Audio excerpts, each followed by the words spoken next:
हुई बैठी थी। अरे ये क्या, ये गाय इतनी थकी हुई है। यूँ सोचकर उस हैंडपंप को मारा, फिर उससे निकले पानी को वो गाय पीकर अपनी प्यास को बुझाई। राकेश उस गाय से, अगर मेरी तरह तुम्हारा भी कोई नहीं है, तुम मेरे साथ रह सकती हो। वो गाय उन बातों के लिए अपना सर हिलाई और तब से वो राकेश के साथ रहने लगी।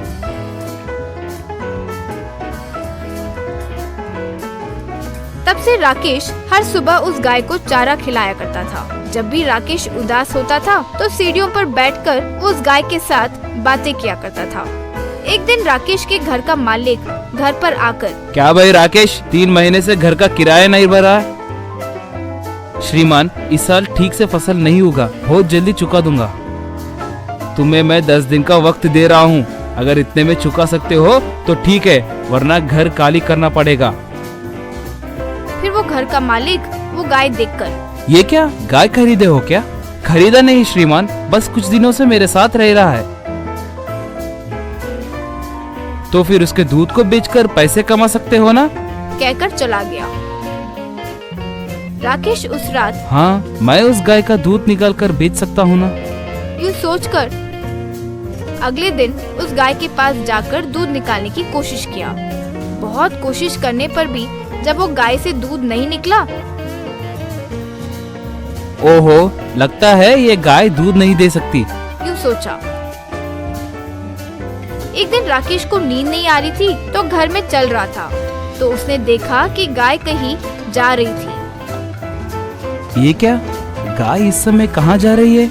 सोचकर उसका पीछा करने लगा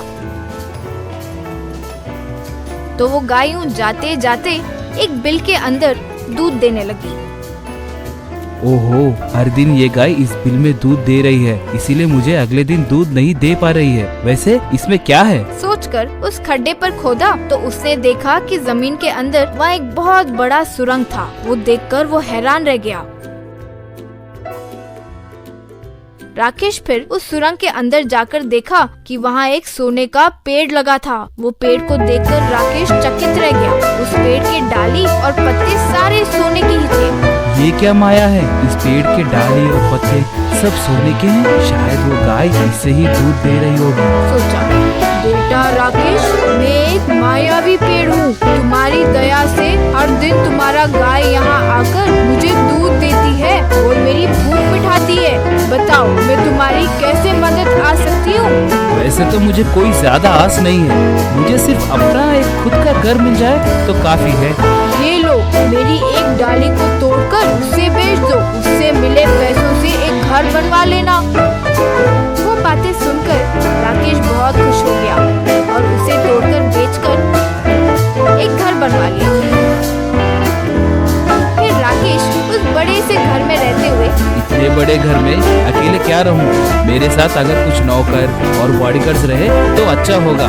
सोचकर अपने आसपास कुछ बॉडीगार्ड्स को लगवा दिया। एक बार जब राकेश गांव के गलियों में बॉडीगार्ड्स के साथ जा रहा था, तब पुराने घर का मालिक राकेश को देखकर चौंक गया। ओनर राकेश से, क्यों भाई राकेश, कुछ ही समय में बहुत बड़े आदमी बन गए हो, ये कैसे हुआ? वो एक रहस्य वाली बात है, किसी से नहीं कहना चाहिए। ठीक है, लेकिन जो बात कह रहा हूँ उसे ठीक से सुनना। इतना कमाने के बाद एक घर से संतुष्ट मत रहना। अब मुझे ही देख लो, मेरे कितने सारे घर हैं। अगर मेरे व्यापार में कोई नुकसान भी हुआ तो मुझे घर के किराए से मिले पैसों से आराम से जी सकता हूँ। तुम भी 2-3 घर बनवा लो, तुम्हारी भलाई के लिए कह रहा हूँ। कहकर चला गया। वो बातें सुनकर राकेश सोचा, हाँ, ये जो कह रहा है वो भी सही है। कब तक मैं यूं ही डालियों को तोड़कर घर बनवाता रहूंगा? एक ही बार मैं वो पूरा का पूरा पेड़ तोड़ दूं और कुछ बनवा लूं तो सही लगेगा। सोचकर उस रात सुरंग में जाकर उस पेड़ को तोड़ रहा था। अरे मूर्ख, मुझे ही मारने की कोशिश कर रहे हो? जहाँ से तुमने शुरुआत की वहीं पे वापस पहुँच जाओगे। कहकर वो पेड़ वहाँ से गायब हो। फिर राकेश बाहर आकर अपने घर को देखा तो वो पहले की तरह एक छोटे से घर में बदल गया था। अरे ये कैसा अनर्थ हो गया? कहकर अपना सर पकड़ लिया। वो मैनापुर नाम का गांव था। उस गांव में सोनू सूद नाम के किसान के 2 बच्चे थे। सोनू सूद को अपने पास रहे भैंस बोले तो बहुत पसंद था। रोज सुबह अपने भैंस को सोनू सूद नदी के पास लेकर जाके नहलाता था। फिर वापस घर को लेकर आकर दूध निकालकर गली गली में घूमकर, हाँ दूध भाई दूध, स्वच्छ दूध, हाँ दूध है भाई दूध, भैंस की स्वच्छ दूध चिल्लाते हुए बेचता था। वैसे आए पैसों से वो अपने परिवार का पालन पोषण करता था। एक बार सोनू सूद भैंस को नदी में ले जाते वक्त एक लड़का अपने बाइक पे एक हाथ से गाड़ी चलाकर दूसरे हाथ से फोन पे बात करते हुए, देखो डार्लिंग कितना सुंदर है हमारा गांव, कहकर वीडियो कॉल में अपने गांव की खूबसूरती को दिखा रहा था। सोनू सूद की भैंस उसके सामने जब आए वो कंट्रोल खोकर नीचे गिर गया। ओह नो माय फोन कहकर अपने फोन को उठाते हुए, oh no darling my skin हो गया, ये भैंस सामने आ गए ना, कॉल यू लेटर कहकर फोन कट करके सोनू सूद से, क्यों भाई देख के नहीं आ सकते हो क्या, थोड़े में मेरा फोन टूट जाता, कहकर गाली देकर चला गया।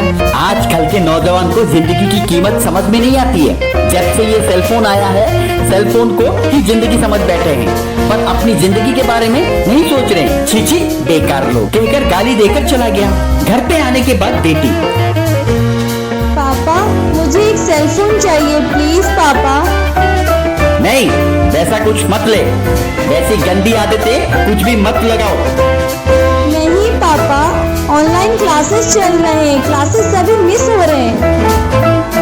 नहीं बेटी नहीं, वैसी पढ़ाई हमें नहीं चाहिए। लोग सभी अपने आपा खोकर गलत रास्ते में जा रहे हैं। उसकी बेटी जितना समझाने के बावजूद भी वो जब नहीं सुना तो वो जाकर अपने स्कूल के प्रिंसिपल से बताई।